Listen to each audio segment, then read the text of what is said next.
Salam əziz dinləyicilər, bugün mən sizə növbəti mövzuda çıxış edəcəm. Növbəti mövzum həyatın rəngarəngliyi haqqındadır. Yəni, çıxış etdiyim mövzu belə qəbul elədim, həyatın rəngarəngliyi. Biz yaşadığımız yer planetinin gözəlliyini, təbiətin füsunkarlığını görürük. Bu, planetimizin bu cənnət məkanlarını, təbiətimizin gözəl bu, belə deyək ki, meşələrini, bağlarını, çaylarını, okeanları, bunları öz gözümlə görürük və yer planetinə böyük bir, belə deyək ki, rəğbət bəsləyirik ki, bizim bu yaşadığımız yer planetinin gözəlliyi, təbiətin füsunkarlığı bizi heyran edir. Bəzən biz gündəlik həyat proqramını yerinə yetirəndə səbirsizlik edirik.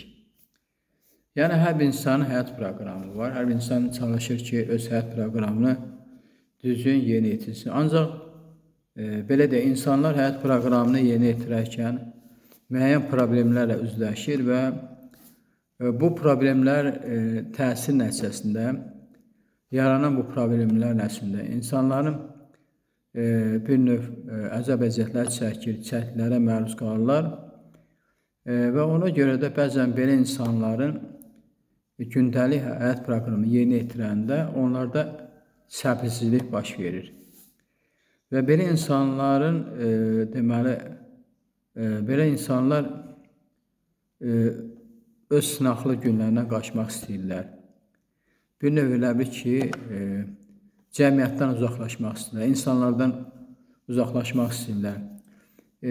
Sakit bir yer axtarırlar ki, sakit bir yer olsun, orada dincəlsin, heç bir insan onlara müalicəlik törətməsin. Bir növ öz aləmini yaşasın, öz həyatını yaşasın və bu insan problemlərindən uzaq olsun. Və belə insanlar təbiətdə elə yer axtarırlar ki, orada heç kəs onlara mane olmasın. Və belə insanlar istəyirlər ki, gündəlik problemdən uzaq olsunlar. Belə insanlar istəyirlər ki, təbiətin qoynunda dincəlsinlər. Gözəl hava, dağ havası qəbiləsindən, gözəl mənzərələr, təbiətin gözəlliğinə baxıb bir növ istirahət etsinlər.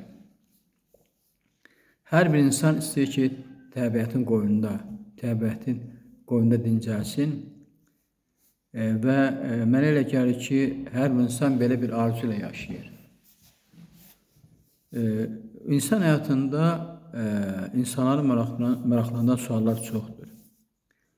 Mən istəyirəm ki, bu insanları maraqlandıran suallar haqqında danışım və mən insanları maraqlandıran sualları bir-bir deyəcəm və onun izahını verəcəm. Məsələn, insanları maraqlandıran suallardan biri belədir ki, məsələn, biz kimik? Yəni, insanları maraqlandıran vacib suallardan biri budur. Və əlbəttə ki, mən də özümdə də belə suallar yaranıb və mən fikirləşmişəm ki, bax, biz kimik, nəyə görə biz yaranmışıq, bunu yaradığımız nəyə görə insanları yaradıb, və biz insanlar, yəni, şəxsən elə mən özüm də, mən kiməm, mən nəyə görə yaranmışam və mənim yaranmamda məqsəd nədir? Bax, belə bir suallar meydana çıxır və ümumiləşdirirəm və deyirəm ki, biz kimik?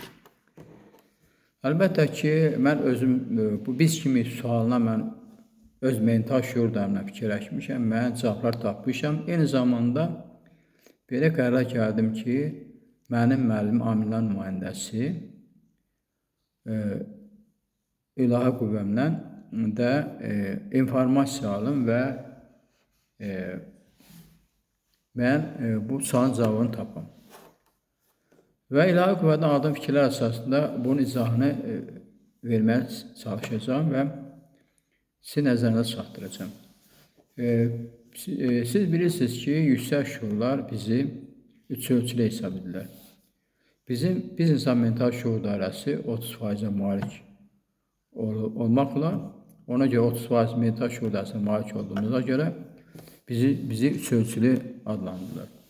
Eyni zamanda yüksək şuurlar bizi baryonlar adlandırır. Yəni biz özümüzü insan adlandırırıq, ancaq yüksək şuurlar bizi baryonlar adlandırırlar. Yəni ilahi qüvvədən aldığım fikirlərə görə onlar deyirlər ki, bütün yüksək şuurlar, ilahi qüvvələr, ali qüvvələr sizi baryon adlandırır. Və bu cürdə mən sizin nəzərinə çatdırıram ki, bu yüksək şuurlar, ilahi qüvvələr, ali qüvvələr bizi baryonlar adlandırır. Və bu sualın cavabını tapmaq üçün mən öz növbədə birinci növbədə biz özümüzü dərk etməliyik ki, biz özümüzü dərk etməsək, deyə bilmərik biz kimik. Əgər biz kimik sualın cavabını tapmaq istəyiriksə, birinci növbədə biz özümüzü dərk etməliyik. Anlamalıyıq ki, biz kimik. Və hər bir insan bilirsiniz ki, həyat proqramı əsasında öz gündəlik vəzifələrini yerinə yetirir. Və hər bir insan çalışmalıdır ki, bu həyat proqramını yerinə yetirərkən gündəlik vəzifələrini düzgün yerinə yetirsin. Həyat proqramından kənara çıxmasın. Əgər insan həyat proqramından kənara çıxarsa, onda insan qarşısında müəyyən problemlər yaranır. Bu problemlərin yaranması ilə insanın gündəlik həyatında müəyyən çətinliklər yaranır. İnsan əzab əziyyətə düçar olur. Və insan çalışmalıdır ki, həyat proqramı yerinə yetirəndə öz vəzifə borcunu düzgün yerinə yetirsin, proqramdan kənara çıxmasın və qanun çərçivəsində, yəni dövlət qanun çərçivəsində bir növ özünü o qanuna uyğunlaşdırsın. İnsanlar məsələn deyək ki, müəyyən insanlar dövlət idarələrində işləyir. Eyni zamanda mən də ali təhsil müəssisəsində işləyirəm və ali təhsil müəssisəsində müəlliməm.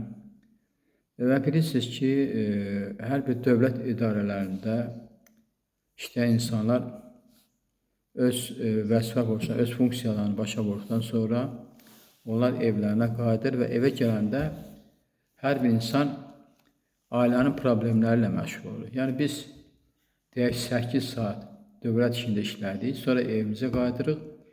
Evimizə qayıdandan sonra evdə olan ailə problemlərini həyata keçiririk, o ailə problemlərini ilə məşğul oluruq və bu problemləri aradan qaldırmaq üçün müəyyən tədbirlər görürük. Ancaq elə insanlar da var ki, bütün ömrünü öz ailəsinə sərf edir və ömrü boyu öz ailə problemlərinin həlli ilə məşğul olur. Belə insanlar da həyatda vardır. Və yaxud da elə adamlara rast gəlinir ki, onlar həyatı boyu qazanc dalınca gedirlər, yəni xarici ölkələrə üst tuturlar. Belə insanlar ailələrindən uzaq düşürlər. Belə insanlar ailə məhəbbətindən uzaqlaşırlar. Nəticədə belə insanların ailəsi dağılır. Bəzi insanlar ki, var ki, onlar da ömürlərini səyahətdə keçirirlər. Belə insanlar deyirlər ki, 5 günlük dünyadır deyib, həyatlarını bir növ məcra üstündə qurmağa çalışırlar. Belə şəxslərə də rast gəlmək olur ki, onlar öz şəxsi arzu və istəklərinə nail olmaq üçün həyatlarını maraq dairəsi üzrində qurmağa çalışırlar. Deməli, belə anlamı olar ki, heç kəs bilmir ki, biz kimik. Yəni, hər bir insan həyatında o qədər problemlərlə rastlaşır ki, hər bir insan o problemlərini, istər ailə problemləri, istər cəmiyyət problemləri, istər ictimai problemlər, bütün bu problemin həllinə məşğul olur, insanın başı qarışır və bir də vaxt gəlir ki, bu ömür səhifələri keçib, bir də ayılır ki, bu ömrün axırıdır. Əlbəttə ki, onlara vaxt qalmır ki, bir boş vaxt olsun və düşünsün ki, biz kimik, biz nəyə görə yaranmışıq, bu Tanrımız bizi nəyə görə yaradıb. Bu haqda düşünən yoxdur. Bəşərdə yaşayan bilirsiniz ki, canlıların əşrafı hesab edilen biz insanlarıq. Biz insanlar öz kimliyimizi dərk etmək üçün birinci növbədə biz mental şuur dərəmizi inkişaf etdirməliyik. İnsanın kimliyini yalnız mental şuur dairəsi deyə bilər ki, biz kimik. Və bu sualın açarı məhz onlarlandır.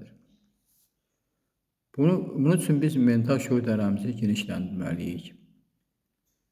Və mental şuur dairəmizi genişləndirməklə biz kamilləşməliyik. Və eyni zamanda bizim mental şuur dairəmiz yüksək şuurlar əlaqə yaratmalıdır. Və ilk öncə biz yüksək şuurlar əlaqə yaratan zaman onlarla enerji mübadiləsi etməliyik. Enerji mübadiləsi deyəndə yəni ki, bizim mental şuur dairəmiz kosmosa siqnallar göndərir və həmin siqnalları yüksək şuurlar qəbul edir və bununla bizlə kontakt yaradır. Kosmosa göndərilən siqnallar, yəni bizim mental şuur dairəmizin göndərdiyi siqnallar da enerji formalı siqnallardır, enerjiden ibarət. Ona görə deyirəm ki, biz yüksək şuurlar əlaqə yaradan zaman ilk öncə kosmosa enerji göndəririk və ilk öncə yüksək şuurlar enerji mübadiləsi həyata keçiririk. Bizim beyin orqanımız bu sayədə onlara doğru istiqamətləndirməyə bacarmalıdır. Əlbəttə ki, əlaqə yaranan sonra biz yüksək şuurlarla əlaqə yaradırıq və yüksək şuurlara bizi maraqlandıran suallar veririk və yüksək şuurlardan istəyirik ki, bizi maraqlanan sualların cavabını bizə desinlər. Yüksək şuur əlaqə zamanı mənə belə bir informasiya gəldi ki, yüksək şuurlar deyir ki, siz bizim məhsulumuzsunuz. Yəni ki, yüksək şuurlar deyir ki, siz insanları biz yaratmışıq. Onlar deyirlər ki, yaradanın kainata səpdiyi DNT-lərin kodlarını açandan sonra onların məkanı axtarmağa başladıq. Bunu yüksək şuurlar deyir. Və onlar deyir ki, nəhayət insanın DNT-sinə uyğun təbii şərait, yer planetini tapa bildik. Yəni ki, Ulu Tanrımız insan DNT-lərini səpdi və yüksək şuurlar da həmin o DNT kodlarını, deməli, DNT kodlarının açılması üçün təbii şərait axtardılar və nəhayət yüksək şuurlar yer planetini tapdılar və baxdılar ki, bu DNT kodları, insan DNT kodları yer planetinə uyğundur. Və yüksək şuurlar həmin DNT-ləri yer planetinə gətirirlər və burada yüksək şuurlar təbii şəraiti, yəni yer planetinin təbii şəraitini öyrəndilər və gördülər ki, yer planetinin təbii şəraitinin kodu ilə insan DNT-sinin kodu üstə düşüb. Və bu yer planetinin kodu ilə insan DNT kodu üstə düşdüyündən əlbəttə ki, Ulu Tanrımız rüsxət verdi və yüksək şuurlar da onların yoranmasına köməklik etdilər. Onu da deyim ki, bizim yer planetindən başqa planetlər, günəş sistemləri, ulduz qrupları, ulduz sistemləri, ulduz topaları, qalaktikalar mövcuddur. Və bütün onu da deyim ki, bax bu planetlər də, günəş sistemləri də, ulduz sistemləri də, ulduz qrupları, ulduz topaları da, qalaktikalar hamısı Ulu Tanrı tərəfindən kodlaşdırılıb. Deməli, kainatda nə qədər istəyən canlı, cansız, hamısı nəsə var, canlı, cansız, hamısı yaradan tərəfindən kodlaşdırılıb. Bu bir növ nəinki deyək ki, cansız, təbiət və canlılar və biz insanlar hamımız kodlaşdırılmışıq. Yəni o Tanrı tərəfindən hamımız kodlaşdırılmışıq. Əlbəttə ki, həmin kodların açılması ilə məhz yüksək şuurlar məşğul olur. Bizim Günəş sistemi 7 rəqəminə bağlıdır. Həmişə mən çıxışlarımda demişəm ki, insanlar üçün 7 rəqəmi çox müqəddəs bir rəqəmdir. Bu 7 rəqəm müqəddəsliyi haqqında mən çoxlu söhbətlər demişəm. Və onu da demək istəyirəm ki, sistemə daxil olan bütün planetlər də həmin bu 7 rəqəmlə əlaqədardır. Bunu bizim qalaktikada şamil etmək olar. Yəni bizim qalaktikada olan planetlər, ulduzlar da hamısı bu 7 rəqəmi ilə əlaqədardır. Və eyni zamanda hər bir planet, ulduz, qalaktikaların yaşama ömrü var. Necə biz insanların yaşama ömrü var. Hər bir insanın ömrü müxtəlifdir. Yəni insanlar qısa ömürlü, orta ömürlü və uzun ömrlü olduğu kimi bu planetlər də, ulduzlar da, qalaktikalarda yaşama ömrü var. Əlbəttə ki, bu göy cisimlərinin də, yəni planetlərin də, ulduzların da, qalaktikaların da yaşama ömrü tamamlanan sonra həmin göy cisimləri məhv edilir. Necə biz insanlar öz ömür sərfərimiz keçir, nəhayət qocalıq dövrünü keçir və qocalıq dövründən sonra dünyamız dəyişir. Bəs bu göy cisimləri də, yəni planetlər, ulduzlar, ulduz topaları, ulduz sistemləri, ulduz qrupları, qalaktikalarda müəyyən yaşama ömrü olur və müəyyən yaşama ömrü tamamlanan sonra onlar da insan kimi məhv olur. Əlbəttə ki, məhv olmuş göy cisimlərin yerində yeni göy cisimləri yaranır. Və biz insanların da ömrü 7 mərhələdən ibarətdir və bu 7 mərhələni keçəndən sonra insanlar da göy cisimləri kimi dünyasını dəyişir. Yenə bu fikir beynimə gəlir, yəni biz kimik? Yəni bu sual hamımızı maraqlandı, biz kimik? Bu suala belə bir cavab vermək olar. İnsan Yaradanın DNT-sinə yaranmışdır. Yəni əsas odur ki, yəni bizi yaradan olubdur, ulu tanrımız olub və ulu tanrımızın biz kodu DNT-sinə yaranmışıq. Və biz insanlar həmin DNT-nin təkamülüyük. Və eyni zamanda biz yüksək şuurların məhsuluyuq. Yəni bizi yüksək şuurlar, ulu tanrımızın izni sıxatı ilə yüksək şuurlar bizi yaradıbdır. Ona görə də mən deyirəm ki, biz insanlar yüksək şuurlar məhsuluyuq. Və eyni zamanda biz kimi sualı yox, başqa suallar da meydana gəlir, bizi düşündürür. Və məni düşündürən suallardan biri də odur ki, yəni belə sualın biri odur ki, biz hara gedirik?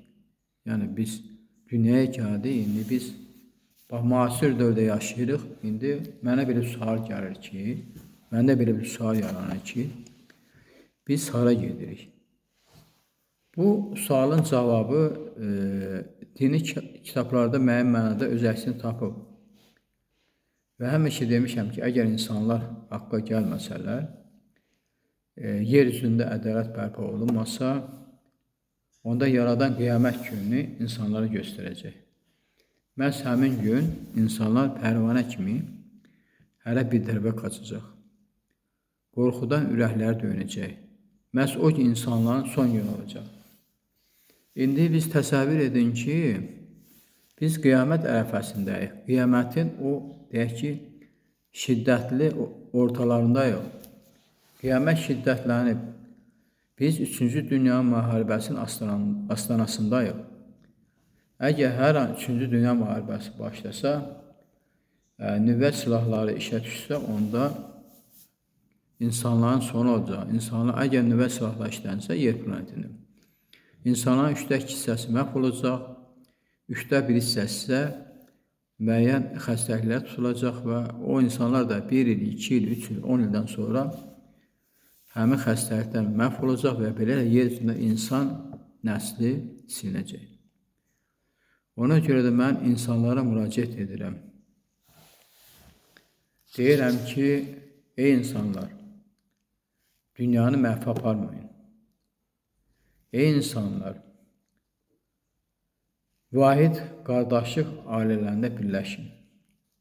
Ey insanlar, müharibələrə son qoyun.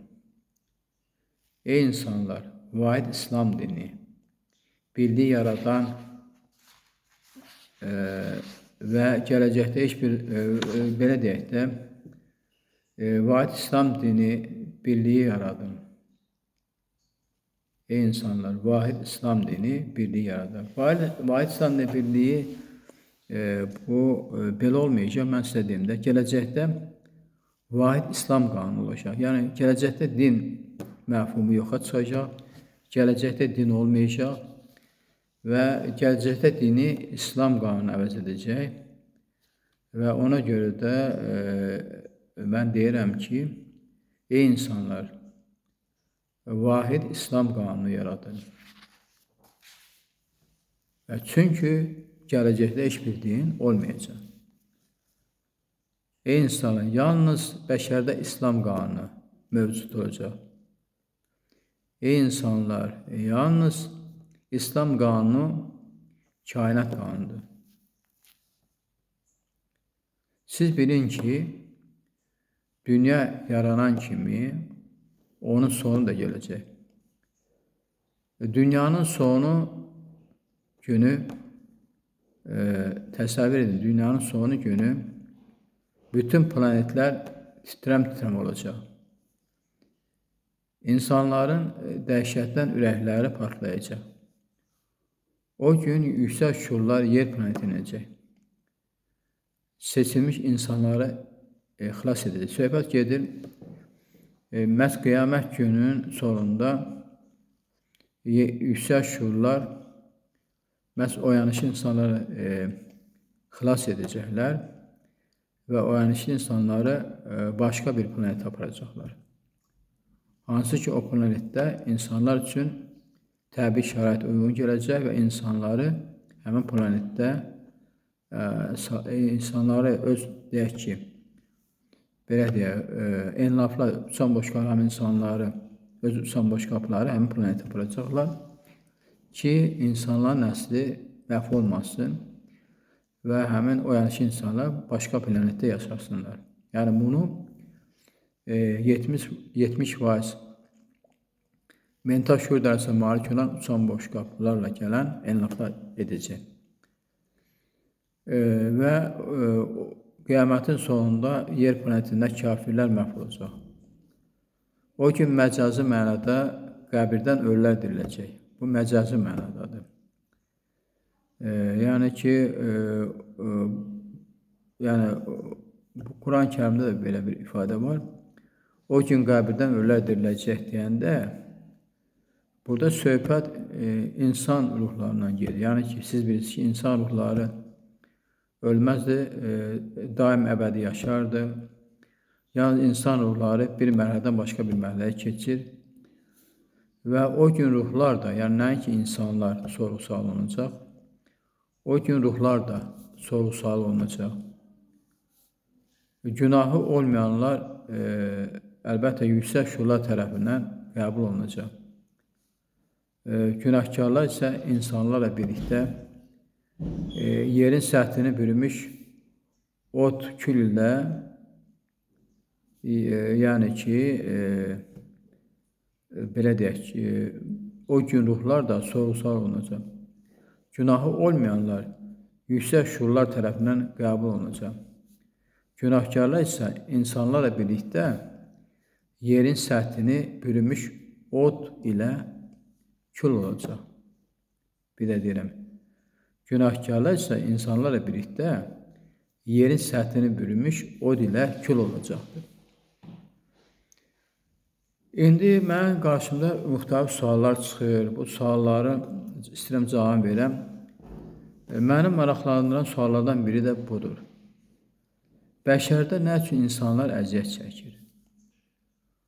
Bu sualın cavabı insanların özündədir. Nəyə görə insanlar əziyyət çəkir? Mən də deyirəm, bu sualın cavabı insanlar özündədir. Siz bilirsiniz ki, Ulu Tanrımız yaradan yer planetini cənnət məkan yaratdı. ve onun qoynunda yaşayan insanlar da yer üzündə yeni cənnət bağları salırlar. İnsanlar kainat qanunu çərçivəsində yaşayırlar. Sonra müqəddəs qanun pozdu. Yəni insanlar kainat qanunu pozdu və öz həyat tərzlərini uyğun qanunlar əsasında yaratdılar. Söhbət gedir dövlət qanunu. Yəni kainat qanunu pozdular və insanlar öz dövlət qanunu yaratdılar və bu dövlət qanunu əsasında da öz həyat tərzlərini insanlar pozdular. Həmin qanunlar kainat qanununa zidd idi. Düzdür, bəzi dövlət qanunları, dövlət qanunlarının bir qismi uyğun gələ bilər kainat qanunu. Ancaq belə deyək, 30% uyğun gələ bilər. Amma 70% dövlət qanunları kainat qanununa zidddir. Və nəticədə də belə cəmiyyətdə siyasət üstündə qurulan qanunlar məcmusu yarandı. İndiki dövlət qanunu siyasət üzərində qurulur. Siyasət də biz ki, ən çirkin bir amildir. Nə qədər siyasət var, bu qanun pozuntusu həmişə olacaq. Qanunsuzluq baş alıb gedəcək. İnsanlar haqdan, ədalətdən uzaqlaşacaq. Məhz insanları haqdan, ədalətdən uzaqlaşdıran məhz bu siyasətdir. Əlbəttə ki, bu qanunlar dövlətlərin mənafeyini əks etdirəcək. Dövlətlərin mənafeyini əks etdirdiyinə görə həmin qanunlar fəaliyyətdə olacaq, kainat qanunu get-gedə unudulacaq. Nəticədə insanlar öz həyat proqramından uzaq düşəcəklər. İnsanlar özləri də anlamadan, ailədə, cəmiyyətdə müəyyən problemlər yaradacaqlar. Və elə problemlər o qədər çox olacaq ki, axırda insanlar problemlər qarşısında aciz qalacaqlar. Və insanlar yaşadıkları həyatda bədminləşəcək və insanlarda həyat eşqi sönməyə başlayacaq. Problemlər insanları həyat sınaqlarına çəkəcək. Sınaqlara dözən insanlar sədləri dəf edəcəklər. Sınaqlara dözməyənlər özlərinə qəsd edəcəklər. Və belə insanlar öz həyat proqramlarını yarımçıq qoyacaqlar. Və nəticədə də beləliklə dünya get-gedə faniləşəcək. Fani dünya dövrü təkrarın bir övrəsini qoydu. İlk insanlar dünyada ömür sürüb öz həyat proqramını tam yerinə yetirəndən sonra birbaşa ölmədən növbəti məkana qədəm qoydular. Fani dünyada isə həyat proqramı yarımçıq qoymuş insanlar ölərək yenidən insan kimi dünyaya gələrək öz faniliğini davam etdirdilər. Odur ki, biz deyirik ki, insanlar bir neçə dəfə insan kimi bu dünyada yaşaya bilər. Bu proses o vaxta qədər davam edəcək ki, son həyatında tam kamilləşə biləcək və növbəti məkana qədəm qoya biləcəklər. İnsan ulu Tanrını və başqa yüksək şuurları günahlandırmamalıdır. Çünki günah insanın özündədir. Yaradan və başqa yüksək şuurlar günahlandırmağa insanların heç bir haqqı yoxdur. Həyatda əziyyət çəkən hər bir kəs öz günahlarını yumağa bacarmalı. Qarşısına çıxan bütün sınaqları dəf etməyə bacarmalıdır. Bunun da yeganə yolu insanın öz həyat tərzini düzgün qurmaqdır. Bunun da yeganə yolu insanın öz həyat proqramına qayıtmasıdır. İndi belə bir sual qarşıma çıxır ki, nəyə görə dünyada bu qədər qanunsuzluq mövcuddur? Mən belə bir sual düşündürür. Nəyə görə dünyada bu qədər qanunsuzluq mövcuddur? Hər bir kəs bilməlidir ki, bəşərdə olan mövcud qanunsuzluqları yaradan məhz biz özümüzdür, biz insanlarıq. Bu sualın cavabını iki istiqamətdə axtara bilərik. Birinci, cəmiyyət qanunlarına düzgün riayət olunmamasıdır ki, bax, bu istiqamətdən biridir. İstər dövlət qanunları, istərsə də cəmiyyət qanunları, belə deyək, kainat qanuna uyğun gəlmədiyindən dünyada qanunsuzluq baş verir və verəcəkdir və davam edəcəkdir. Eyni zamanda qanunların bəzisi kainat qanuna uyğun gəlsə də insanlar həmin qanunları pozurlar, icra etmək istəmirlər. Çünki şəxsi mənəvilərini həmişə üstün tuturlar. İkinci istiqamət, hər bir fərdin bəşərdə yaratdığı qanunsuzluqdur. Hər iki qanunsuzluq üstə düşərək bir növ iki qat qanunsuzluq yaradır. Qanunsuzları aradan qaldırmaq üçün hər bir fərd kainat qanununa tabe olmalıdır. Əlbəttə, belə olmasa, insanın həyatına son qoyulacaq. Ona görə yaradan qiyamətin başlanmasına fərman verir. İndi mən insanlara müraciət edirəm. Ey insanlar! Haqqa gəlin. Sonra gec olacaq. Nəyə görə insanlar ulu Tanrını inkar edirlər? Yaradanı inkar edən insanlar qrupunun biri də filosoflardır. Bu cür insanlar hər şeyi insanın mental şuur dairəsi əsasında qoyurlar. Ancaq onlar anlamırlar ki, ali şuurun özü yaradan deyilmi? Qoyurlar. Biz orta şuura malikik. Yəni bizim mental şuur dairəmiz 30%. Bizim mental şuur dairəmiz görünməzdir. Ancaq biz onu qəbul edirik və deyirik ki, mental şuur dairəmiz olmasa, dünyanı biz dərk edə bilmərik. Bəs cismimiz reallığı nümayiş etdirirmi? Belə bir sual var. Bəs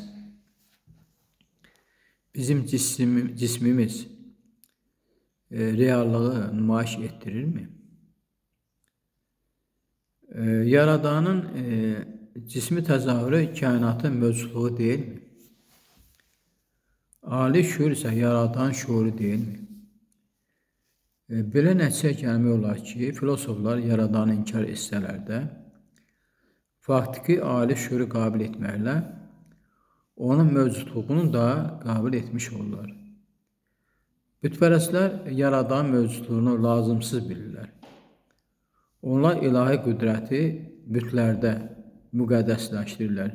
Bütləri Tanrı kimi qəbul edərək onlara səcdə edirlər. Ancaq anlamırlar ki, bütlərə səcdə etməklə bütpərəstlər ulu Tanrıdan uzaqlaşırlar. Son vaxtlar onların içərisində xristianlığı, müsəlmanlığı qəbul edən insanların sayı artır. Bu deməkdir ki, ulu Tanrının vaidliyini bütpərəstlər də qəbul etməyə başlamışlar. Yer planetində bioloji həyatın yaranmasını kim sirrini aça bilər? Yer planetində bioloji həyatın yaranmasını kim sirrini aça bilər?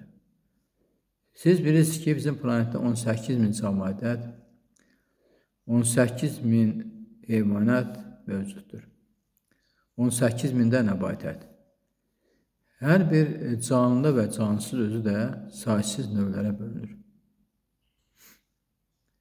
Mürəkkəb bioloji quruluşa malik olanları yaradan kim ola bilər? Darwin öz nəzəriyyəsində göstərir ki, həyatın müxtəlif formaları mövcuddur. Əlbəttə, həyatın təkamül prosesləri nəticəsində canlılar yarandı. Ancaq Charles Darwin həyatın necə yaranmasını açıqlaya bilmədi. Darwin kimi başqa alimlər də öz nəzəriyyələrində müəyyən fikir söyləsələr də, həqiqətin açığını tapa bilməmişlər. Bəşərdə mövcud olan qanunsuzluqlar insan kütlələrinin azlıqdan ölməsi, maddi nemətlərin çatışmaması, qırmızı kitaba düşən müxtəlif heyvan növlərinin yer üzündən silinməsi, haqsızlığın baş alıb getməsi, təbiətin cəhənnəmə döndərməsi və s. kimi problemlərin get-gedə inkişafı nəticəsində bəşərlik bir növ xaos yaranmışdır. İnsanlar mental şuur dərsi verir, əgər yaradan varsa, bu haqsızlıqları görürsə, nə üçün insanların mental şuur dairəsi olar, insanların şuuru olarlar, bu haqsızlara qarşı müəyyən tədbirlər görmürlər.